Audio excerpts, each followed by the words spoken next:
रोटियां जब भी माँ रोटी बनाती, नन्ही सिमी रोटी की खुशबू सुनकर रसोई में पहुंच जाती और धीरे से माँ के आंचल को खींचती। क्या है सिमी? सब कुछ जानते हुए भी अनजान बन माँ पूछती, क्या चाहिए मेरी गुड़िया को? मुस्कुराकर सिमी कहती, माँ रोटी दो ना, वो भी घी लगी हुई। और माँ एक नरम सी रोटी बनाकर बहुत सारी घी डालकर रोटी सिमी को दे देती। सिमी दोनों हाथों से पकड़ लेती। हाथों में रोटी ले खुश होकर सिमी खेलने दौड़ जाती, जैसे कोई खजाना मिल गया हो।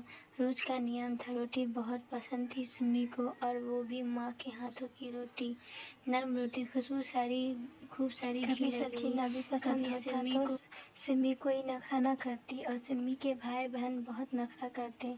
लेकिन सिमी तो अपने माँ कहती, मेरी प्यारी बेटी कभी परेशान भी नहीं करती है। देखते देखते नन्ही सिमी अब सयानी हो गई थी। उसकी पसंद और आदत बिल्कुल भी नहीं बदली थी। वही माँ के आंचल को खींच एक रोटी ले जाना। दीदी की शादी के बाद एक बहुत अच्छा रिश्ता आया सिमी के लिए।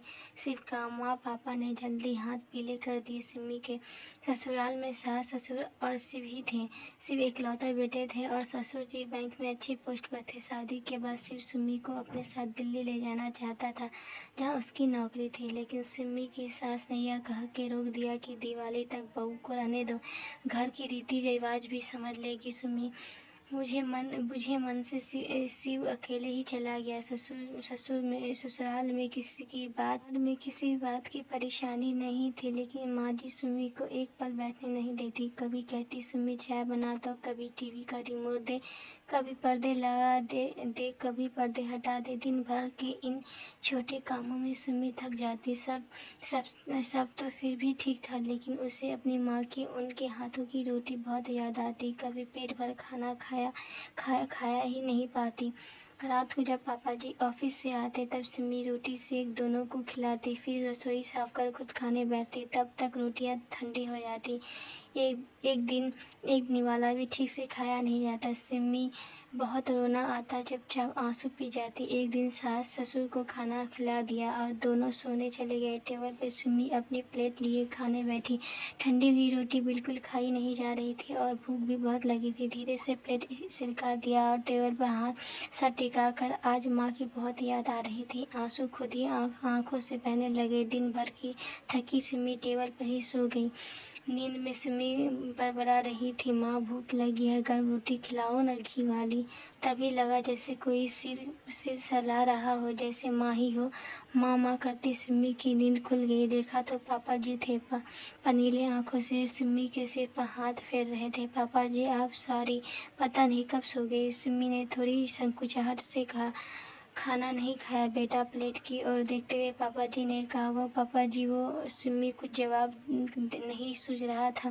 पापा जी ने प्लेट उठाई और रसोई की ओर चल दिया। उनके पीछे डरी सहमी सिमी भागी। पता नहीं क्या होगा आज, सोच के सिमी की जान निकलने जा रही थी। पापा जी ने फ्रिज से आटा निकाला और रोटी बनाने लगी। ये क्या कर रहे हैं पापा जी? सिमी ने रोकना चाहा, लेकिन आज तो जैसे सिमी के ससुर जी ने ठान ही लिया था कि अपनी बहू को गर्म रोटी खिला के रहेंगे। देख बेटा, गोल रोटी नहीं पर कच्ची रोटी नहीं खिला पाऊंगा तुझे, ये पक्का है। जब पापा जी ने ये कहा तो सिमी खिलखिला के हंस पड़ी। रसोई से आती आवाज़ों को सुन सिमी की सास ने नींद खुल गई। जब रसोई में आई तो अपने पति को रोटी बनाते देख चौंक गई। ये क्या, आप इस समय ये क्या कर रहे हैं?